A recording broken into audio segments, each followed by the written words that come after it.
부터는 중보기도 세미나 하고 그 중보기도 세미나 끝나면 계속 출애굽기 강의를 진행할 텐데 오늘 성경 말씀 보겠습니다. 출애굽기 1장 1절에서 5절 말씀 보겠습니다.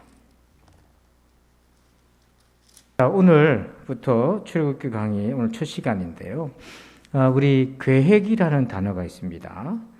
계획이라는 단어의 사전의 뜻은 뭐냐면 앞으로 할 일의 절차, 방법, 규모 따위를 미리 헤아려, 이제 중요한 게 미리 헤아려서 작정함 또는 그 내용, 이렇게 이제 이게 계획의 뜻이에요. 여러분들도 계획 있게 사시는 거잖아요. 근데 하나님의 계획이 우리에게 있다고 얘기하지 않습니까? 그래서 여러분, 계획이 이루어지려면, 우리에게 가장 좋은 계획이 이루어지려면 계획에는 두 가지 요소가 있어야 돼요. 하나는 뭐냐면 그 미리 생각하는 것이 아주 뛰어나야 됩니다. 잘못된 생각으로 미리 아무리 생각하면 그게 계획이 되기는커녕 폭탄이 될 가능성이 많잖아요. 그래서 여러분, 저와 여러분의 인생에 우리의 인생을 가장 정확하게 복되게 생각하실 수 있는 분이 누가 있겠습니까? 그래서 하나님이 그 생각을 하고 계신다는 거고, 두 번째는 뭐냐면 그 생각을 실행에 옮길 수 있는 능력이 있어야 되는 거예요. 아무리 좋은 계획이라도 실행에 옮길 능력이 없으면 그것은 계획이 아닌 거예요. 그런데 이 세상에서 가장 그 생각을 실행에 옮길 수 있는 능력을 갖고 계신 분이 누구시겠습니까? 하나님이신 거예요. 그래서 저와 여러분에게 가장 좋은 거는 우리 자신의 계획이 아니라 하나님의 계획이 가장 복되다는 겁니다. 때문에 예수 믿는 사람 모두가 사실은 하나님의 계획 안에 있다는 거예요. 그러니까 여러분, 하나님의 계획 안에 있음을 믿으시길 바랍니다. 아멘. 그러니까요. 그러면 이 출애굽기가 바로 그 하나님의 계획을 하나님께서 어떻게 이루어 가시는가를 보여주시는 거예요. 자, 그래서 먼저 창세기 화면을 보시고 15장 7절을 한 번 더 읽어봅시다. 한번 시작. 또 그에게 이르시되 나는 이 땅을 내게 주어 소유를 삼게 하려고 너를 갈대아인의 우르에서 이끌어낸 여호와니라. 하나님이 아브라함을 불러내셔서 창세기 12장에서도 말씀하셨고 15장에서도 약속을 하시는 거예요. 그래서 이 가나안 땅을, 이 땅을 내게 주어 소유를 삼게 하겠다. 그러면서 네 자손은 하늘의 별과 땅에 있는 모래알처럼 많게 하겠다. 이 약속을 하셨어요. 그래서 아브라함이 이 약속을 믿었기 때문에 하나님이 그것을 의로 여기셨어요. 의라고 하는 뜻은 하나님 앞에 바로 서고 하나님과 아브라함이 서로 신뢰하고 사랑하는 그 관계적인 상태가 의거든요. 그래서 하나님이 아브라함을 의로 여겼다는 것은 하나님의 말씀을 믿었기 때문에, 그 믿음을 삶으로 나타냈기 때문에 하나님 기뻐하신 거예요. 자, 그런데 그때 하나님이 그 약속을 하시면서 아브라함에게 계획을 얘기하셨어요. 자, 그게 창세기 15장 13절 14절인데요. 한번 천천히 읽어봅시다. 시작. 여호와께서 아브라함에게 이르시되 너는 반드시 알라. 내 자손이 이방에서 객이 되어 그들을 섬기겠고 그들은 400년 동안 내 자손을 괴롭히리니 그들이 섬기는 나라를 내가 징벌할지며 그 후에 내 자손이 큰 재물을 이끌고 나오리라. 아멘. 자, 부엌에 보니까 앞으로 400년 뒤에 일어날 일을 미리 지금 하나님이 아브라함에게 얘기하고 계신 거예요. 이게 하나님의 계획이었던 거예요. 그러니까 아브라함이 지금 70명밖에 안 되는데, 가나안 땅에 온 인구수가. 근데 이 70명을 가지고 아직 자식도 없는 아브라함에게 네 후손이 하늘의 별과 땅의 모래알처럼 많고 너로 하여금 이 땅을 다 줄 것이고 민족을 이루게 했다고 약속하시면서 구체적인 플랜을 하나 소개해 주셨는데 네 자손이 400년 동안 애굽에서 객이 되고 종살이를 하고 고통을 당할 것이다. 이 얘기를 해주신 거예요. 그게 출애굽기 내용이거든요. 자, 그러면서 16절에 이렇게 얘기합니다. 내 자손은 4대 만에 이 땅으로 돌아오리니, 4대에게 400년 뒤에 돌아오리니 이는 아모리 족속의 죄악이 아직 가득 차지 아니함이니라 하시더니. 자, 여기에 이스라엘 백성들이 애굽에 가가지고 400년 종살이를 하다가 돌아오게 될 건데 갑자기 그 돌아오는 기준점으로 뭘 얘기하냐면 아모리 족속의 죄악이 아직 가득하지 못했다. 이 얘기를 하고 있는 거예요. 왜 는데없이 아모리 족속 얘기가 나오나? 여러분 여기서 말하는 아모리 족속은 가나안 7족속 중에 하나인데요. 즉 이거를 가나안 부족이라고 생각하면 돼요. 지금 이스라엘 백성들이 차지할 땅이 가나안 땅입니다. 지금 이스라엘 땅을 그때는 가나안이라고 불렀단 말이에요. 그러니까 하나님이 이 땅을 아브라함에게 주셔야 되는데 나중에 400년 뒤에 이 땅을 자손들이 차지하게 됩니다. 그런데 이거는 이중적인 계획이에요. 섭리인 거예요. 하나는 이스라엘 백성들을 향한 하나님의 계획하심이고 또 하나는 뭐냐면 이 아모리 족속, 가나안 족속이 우상을 섬기고 온갖 죄악으로 하나님 앞에 심판의 날을 재촉하고 있었던 거예요. 그래서 하나님께서 이스라엘을 통해서 이 아모리 족속을 심판하시려는 계획을 함께 추진하고 계신 거예요. 그래서 이것을 이중 계획이다. 이렇게 얘기하는 겁니다. 그러니까 여기에서 뭐가 있냐면 하나님의 계획에 또는 섭리의 복잡성이라는 것이 있어요. 여러분 우리는 이스라엘 아브라함은 자기만 바라볼 거 아닙니까? 자기 후손만 빨리 민족이 되고 나라를 이룰 것만 생각하지만 세상이 공터가 아니고 아브라함만 사는 게 아니잖아요. 그래서 하나님은 어떤 일을 하나의 계획을 이루실 때에 그와 연관된 모든 것들이 다 복잡하게 얽혀 있습니다. 그걸 우리가 몰라요. 우리는 알 수가 없어요.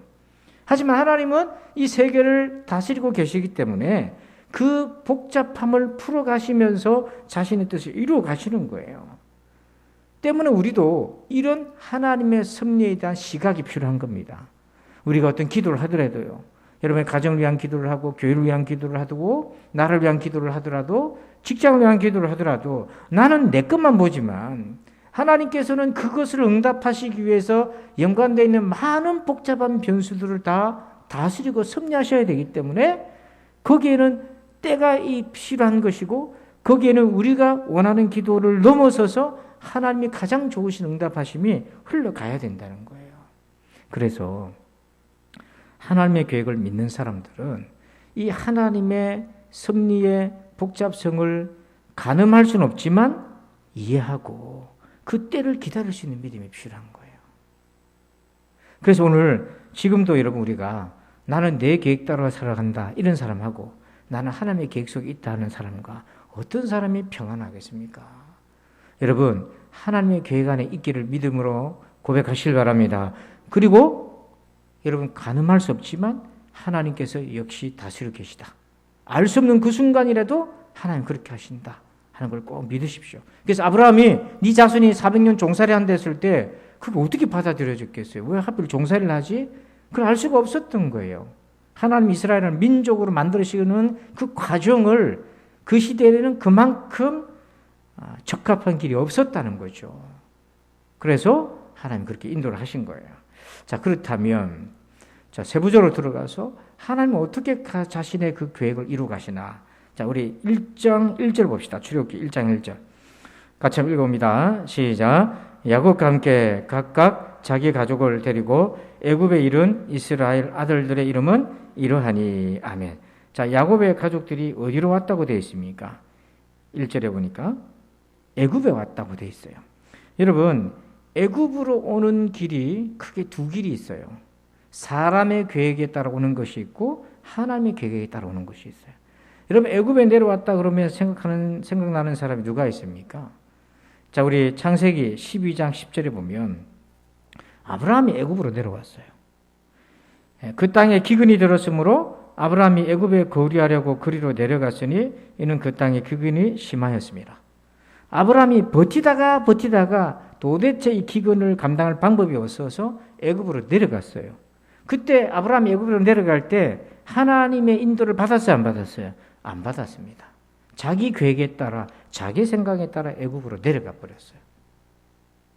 여러분 똑같은 애굽이라도 자기 생각으로 가는 사람이 있다는 거예요. 또 그 아브라함의 아들 이삭도 아버지 아브라함이 했던 것을 반복하는 것입니다.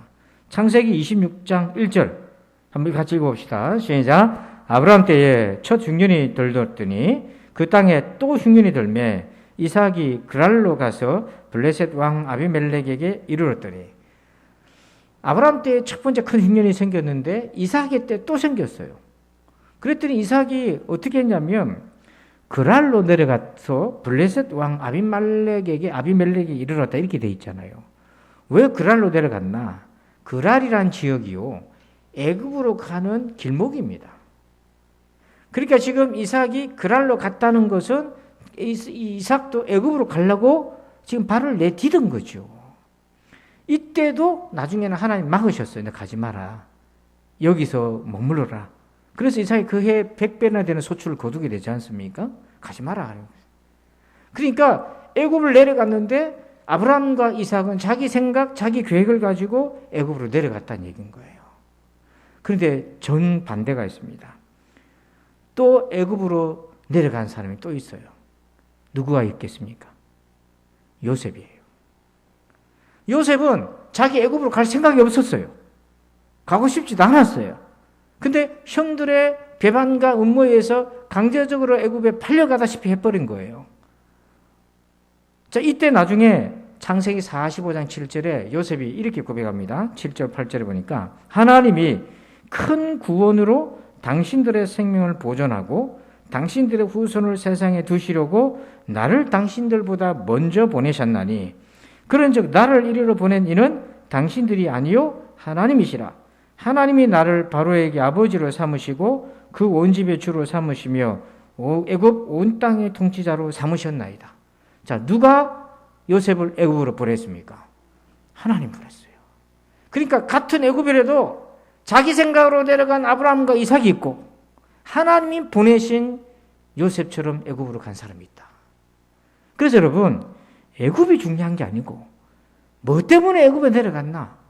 무엇 때문에 애굽으로 갔나? 이게 이제 중요한 거예요.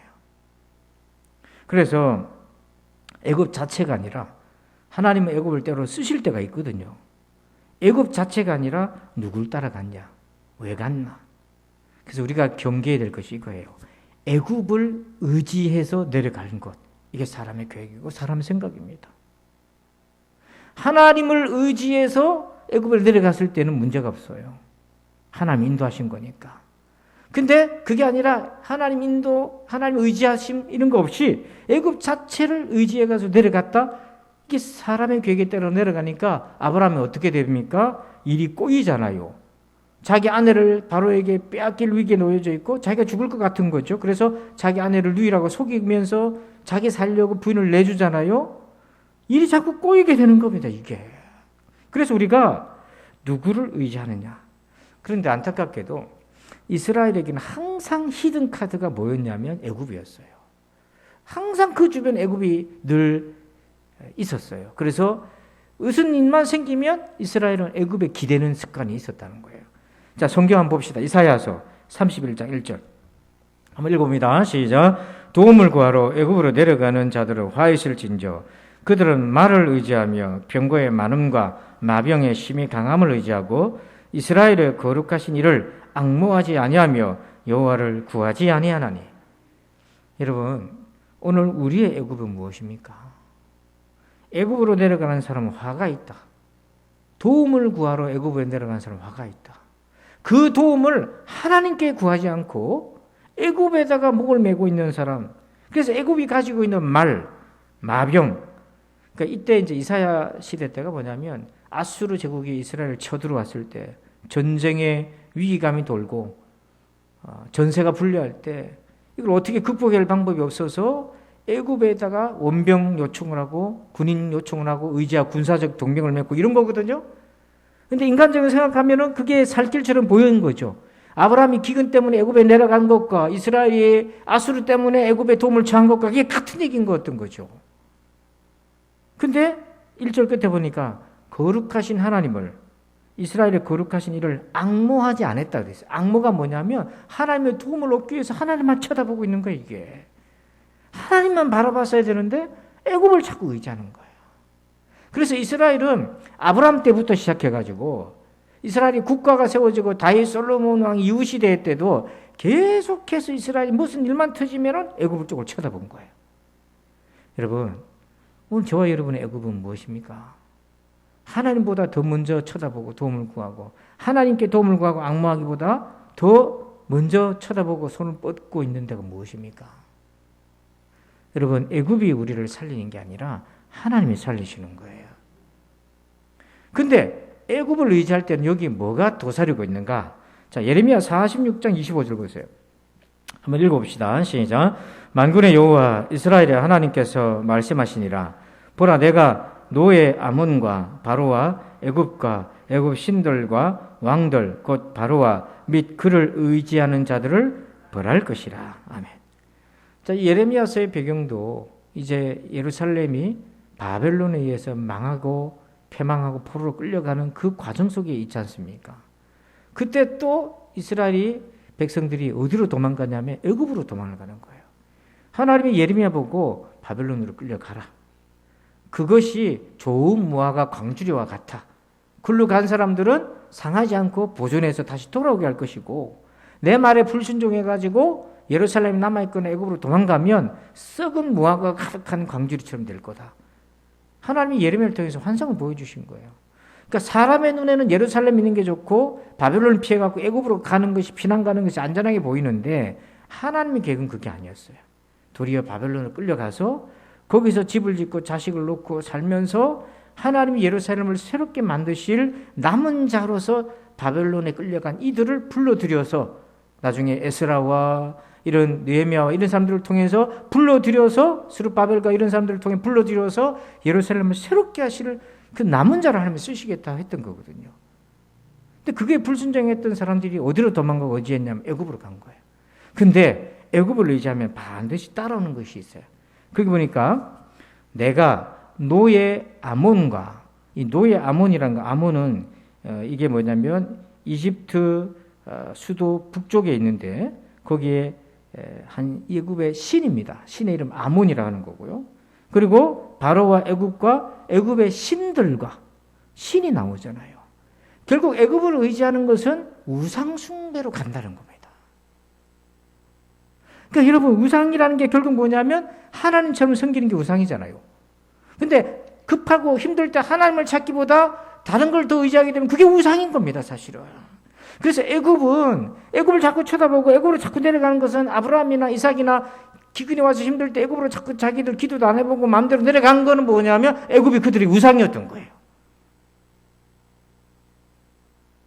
근데 하나님은 하나님 인도의 방식대로 요셉을 애굽으로 보내셨고 그 요셉을 통해서 이스라엘 민족을 구원하시려는 하나님의 계획을 이루어 가실 때 그때는 요셉이 애굽에 끌려갔었어도 아브라함처럼 일이 꼬이고 이게 아니라 하나님과 함께하는 하나님 임재 가운데서 자기 영혼을 지키고 하나님의 계획의 울타리를 벗어나지 않고 있었던 거예요.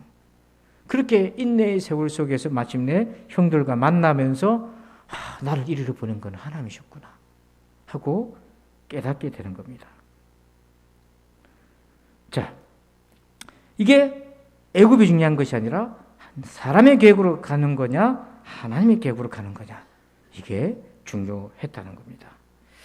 자, 그러면서 우리가 주목할 부분이 있는데요. 우리 창세기 50장 24절 한번 봅시다. 한번 읽어봅니다. 화면에 없습니까? 50장 24절 25절 천천히 한번 읽어봅니다. 시작. 요셉이 그의 형제들에게 이르되 나는 죽을 것이나 하나님이 당신들을 돌보시고 당신들을 이 땅에서 인도하여 내사 아브라함과 이삭과 야곱에게 맹세하신 땅에 이르게 하시리라 하고. 자, 24절 잘 보세요.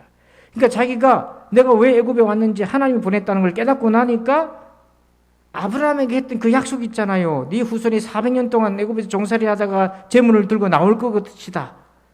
그 약속이 확신이 생기면서 나는 죽어도 하나님은 당신들을 돌보실 것이고 이 땅에서 인도해내서 아브라함과 이삭과 야곱에게 맹세하신 이 땅에 다시 돌아오게 할 것이다. 그러니까 요셉은 그 약속을 붙들은 거예요. 자기가 하나님의 그 계획 따라 움직이는 것을 확신했기 때문에. 그러면서 그 확신의 표징으로 25절 요셉이 또 이스라엘 자손에게 뭘 시켰어요? 맹세를 시켰어요. 맹세시켜 이르기를 하나님이 반드시 당신들을 돌보시리니 당신들은 여기서 내 해골을 메고 뭐 하라고 됐습니까? 올라가라. 이 말은 뭐냐면 하나님이 약속하신 400년이 지나고 반드시 다시 하나님의 약속대로 계획대로 순종해서 가나안 땅으로 올라가시오. 자기가 죽고 난 이후에 400년 이후에 일어날 일을 요셉은 믿고 확신해서 맹세까지 시켰어요. 내 해골을 가지고 올라가시라고. 그러니까 하나님의 계획에 그 중심에 있었던 요셉은 하나님의 계획을 철저하게 신뢰할 수 있었어요. 그러니까 여러분, 두 종류의 사람이 있어요. 하나님의 계획이 지금 진행되는데 아무것도 모르고 휩쓸려 다니는 사람이 있고, 요셉의 10명의 형들처럼 그 과정에서 하나님의 계획이 어떤 것인지를 철저하게 깨닫고 하나님의 계획을 신뢰하는 사람이 있어요. 몰라서 헤매는 사람들이나 신뢰하고 있는 사람이나 같이 하나님의 계획 속에서 이루어가고 있습니다. 지금도 마찬가지예요. 그런데 모르고 혼돈 가운데 휩쓸려 다니는 사람과 요셉처럼 하나님의 계획이 이렇게 진행되고 있다는 확신하는 사람 중에 어떤 사람이 행복한 신앙생활을 하겠습니까? 요셉 같은 사람이죠. 그래서 저는 우리 부산진 성도들이 10명의 형들처럼 혼돈 가운데 좌충우돌이 아니라 요셉처럼 하나님이 내 인생의 계획을 가지고 계시고 역사하고 계신다는 것을 믿고 복된 신앙생활을 하기를 축원합니다. 이런 신앙인이 되어야 되는 거예요. 그래서 이 말씀을 주신 까닭은 바로 그것 때문인 거예요. 자, 그 다음에 두 번째입니다. 5절 말씀 봅시다. 출애굽기 1장 5절. 1장 5절 있습니다. 시작. 야곱의 허리에서 나온 사람이 모두 70이요 요셉은 애굽에 있었더라. 아멘. 자, 야곱이 애굽에 내려올 때 몇 명이었다고 되어 있습니까? 70명이요. 누구도 70명을 가지고 가나안 땅에 왔습니까? 아브라함도 70명을 데리고 갔어요. 그래서 지금 아브라함이 왔을 때 70명인데 야곱이 애굽으로 내려갈 때도 70명이다? 이게 중간에 다 어디 갔습니까? 이게 지금 3대째인데. 실제로 창세기 14장 14절에 보면 아브라함이 그의 조카가 사로잡혔음을 듣고 집에서 길리고 훈련된 자 몇 명이에요? 집안에서 키운 400만 380명인데 근데 왜 요셉은 70명만, 야곱은 70명만 데리고 내려갔냐고요. 벌써 아브라함 때에 집안에서 키운 군사만 해도 400명 가까이 되었단 말이에요. 그러면 종이라든지 가족들이 얼마나 많았겠습니까? 다 어디 가고 야곱은 70명만 딸랑 데리고 애굽으로 내려갔나? 대부분은 아브라함과 이삭 때에 불려놓은 대부분의 그 재산은 누구한테 넘어갔을 거라고 추정할 수 있어요. 에서한테 다 갔어요. 자, 창세기 32장 6절 보니까 이제 에서가 야곱이 온다는 소식, 도망가는 야곱이 온다는 소식을 듣고 마중을 나가러 간 건지 잡으러 간 건지 하여튼 나갔습니다. 그때 사자들이 야곱에게 돌아와 이르되 우리가 주인의 형 에서에게 이른즉 그가 몇 명을 데리고요? 군사만 400명을 거느리고 지금 야곱 앞에 오는 거예요. 그러니까 그 당시 아브라함과 이삭의 모든 것들 실질적인 권세가 에서한테 다 갔다는 얘기인 겁니다. 그도 그럴 것이 아브라함은 맨몸으로 외삼촌 라반의 집으로 도망간 거 아니에요. 그리고 거기서 20년 생 고생하다가 처자식 데리고 가나안 땅을 다시 내려왔고 그 요셉마저 잃어버린 상태에서 남은 가족이 자기 가족들 종들에서 투합 70명밖에 안 됐어요. 그래서 팥죽을 거래하면서 장자권을 받았는데 당시에 보니까 장자권이 아무 소용도 없는 것 같은 거예요. 실질적인 거는 에서가 다 가져가 버렸어요. 우리도 이럴 때가 있습니다. 내가 하나님의 자녀라고 믿고 잘 될 거라고 믿고 왔는데 실질적으로 보면 남은 게 없고 다 가져가고 안 믿는 사람 다 가져가고 이런 상황이 생길 수도 있어요. 근데 하나님이 이 70명만 데리고 내려온 야곱의 가족들, 자손들을 어떻게 하시는지 한번 봅시다. 자, 1장 7절 한번 봐요. 출애굽기 1장 7절 성경을 보셔야 됩니다. 출애굽기는 한번 읽어봅니다. 시작. 이스라엘 자손은 생육하고 불어나 번성하고 매우 강하여 온 땅에 가득하게 되었더라. 아멘. 그 70명이 어떻게 됐다고 되어 있어요? 생육하고 불어나서 번성하고 매우 강해서 온 땅에 어떻게 해요? 가득했다. 또 9절 보세요. 그가 그 백성에게 이르되 이 백성 이스라엘 자손이 우리보다 뭐하고 많고 강하다. 애굽 사람들보다 많고 강하다. 또 12절에 그러나 학대를 받을수록 더욱 번성하여 퍼져나가니 애굽 사람이 이스라엘 자손으로 말미암아 근심하여 학대를 받았어요. 이스라엘 백성들이. 그런데도 불구하고 더욱 뭐였다고 되어 있어요? 더욱 번성해서 퍼져갔어요. 학대 속에서도 번성하고 하나님이 지켜주셨어요. 그리고 20절 보십시다. 하나님이 그 산파들에게 은혜를 베푸시니 그 백성은 번성하고 또 뭐예요? 매우 강해졌다. 여기 매우 강해졌다 했을 때 이 강해지다는 건 숫자가 계속 늘어났다는 겁니다. 산하 제한을 하고 애들 못 놓게 하고 막 이렇게 방해를 하는데도 계속해서 번성하게 돼서 하나님 돕는 사람 붙여줘서 그러면서 우리 출애굽기 12장 41절 한번 보세요.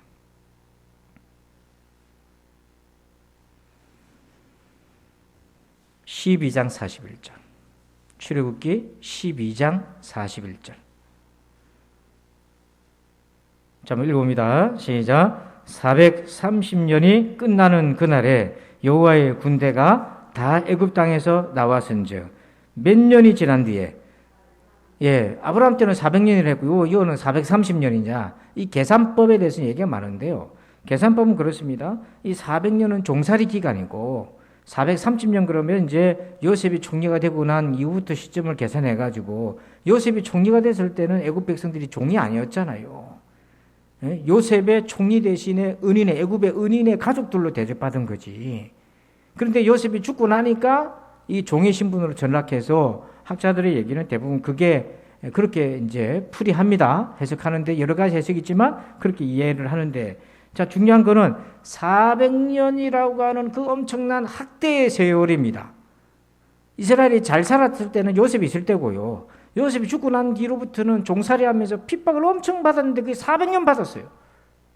근데 400년을 받았는데 출애굽할 때 이 이스라엘 백성들을 뭐라고 표현합니까? 41절에 여호와의 군대라고 얘기하잖아요.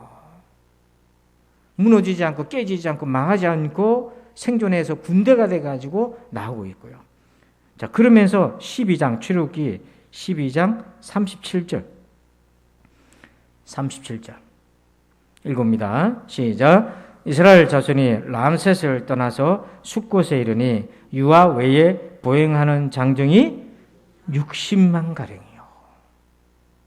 유아 외에 장정만 60만 명이다.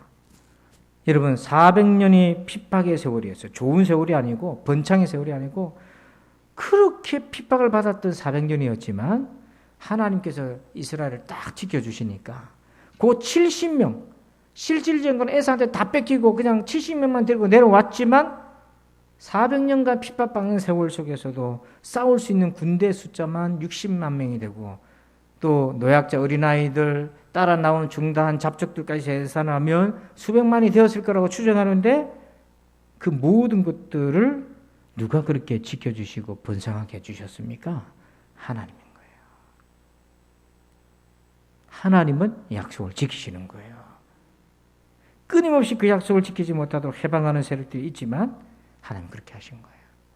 여러분 우리도 내가 하나님의 자녀로 살면서 하나님이 나를 지켜주시겠다 믿고 여기까지 왔는데 어떤 순간에 보면 야곱의 딸랑 남은 70명 가족처럼 모든 것은 에서가 다 가져가고 자기에게 남은 것은 그냥 고생해서 수고해서 얻은 것밖에 없는 것처럼 비춰지고 하나님의 뜻이 언제 이루어질 것인가 참 막막해 보이겠죠. 그러나 오늘 하나님께서 이 70명의 야곱의 가족을 장전만 60만 명으로 하나님께서 세우셨던 그 400년의 세월 그건 하나님이 하신 거예요. 그래서 우리가 고백할 수 있잖아요. 오늘 내가 있는 것은 누구 때문이다? 하나님의 은혜다. 그래서 여러분 혹시 불안하신 분이 있습니까? 나는 세월이 다 흘러서 다 가져가고 내가 그냥 혼자 남은 것 같은 그런 느낌이 있습니까? 여러분 그렇지 않아요. 하나님이 함께하고 계시잖아요. 하나님이 지켜보고 계시지 않습니까? 여러분 그렇게 될 것입니다. 여러분의 자손이 야곱의 자손처럼 될 것입니다. 이 믿음 가지고 여러분 남은 세월 우리 더 예수 잘 믿고 충성하는 저와 여러분 되기를 주의 이름으로 축원합니다. 아버지 하나님 감사합니다. 오늘 말씀을 받았습니다. 하나님의 계획 속에서 어떻게 그 일들을 이루어 가신지를 보았습니다. 하나님 그저 애굽으로 내려가지 않게 하시고 하나님을 의지하게 하여 주시옵소서. 하나님 겨우 70명이었던 것처럼 비춰지지만 하나님 400년 동안 그 억압에도 지켜주셔서 약속을 지키시고 큰 민족으로 삼으시고 나라를 세워주신 것 오늘 우리에게 예수 믿고 영원한 구원의 은혜를 허락하신 그 약속을 믿고 우리가 오늘까지 달려가고 있습니다. 주님 반드시 그 약속을 지키실 줄로 믿습니다. 감사하며 예수님의 이름으로 기도합니다. 아멘.